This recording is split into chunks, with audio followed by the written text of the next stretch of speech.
শ্রী শ্রী ঠাকুরের পুণ্যপুতি ভাববাণী চতুর্থ দিবস 5ই আষাঢ় 1321। ভবিষ্যতের জন্য সংকল্প না হলেও হতে পারে। সংকীর্তনে ঝাঁপ দে, হ্যাঁ দেখ মরা কি গুয়ের মধ্যে গেড়ে তুলে ঠিক পায় রে। থাকবি সংসারে, মন রাখবি ভগবানে। দেখ অশান্তি না থাকলে কি শান্তি পাওয়া যায় রে। শান্তি অশান্তি মনে গড়া, মন না থাকলে শান্তিও নাই অশান্তিও নাই।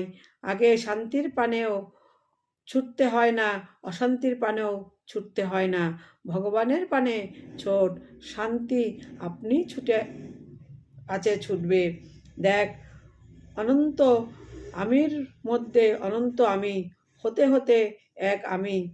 মন গড়ায় যা কষ্ট, তারপর সব সোজা। কীর্তনে মন গড়ে দেয় রে, কীর্তনে মন গড়ে দেয়। আগেও আমি ছিলাম, মধ্যেও আমি আছি, শেষেও থাকবো আমার। যখনই